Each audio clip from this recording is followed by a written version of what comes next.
Hey, to import contacts on the Galaxy S24 or S24 Plus, all you have to do is just to open your contacts. Now from this, you will have to click on the three lines on the left side and select Manage Accounts.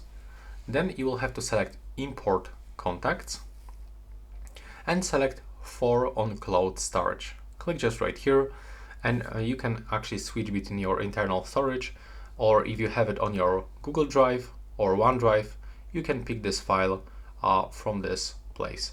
In my case, I already have this contacts files when I open the downloads, so I have to select this and then click done. After this, I have to select where I want to import these contacts, so I can pick my Samsung account, Google account, or phone storage. In my case, I want to get them on the phone storage. You can also do this, as I said, for the Google or Samsung account.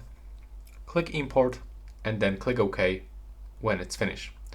And here you can find all of your contacts. So that's all. Right now, please subscribe to my channel.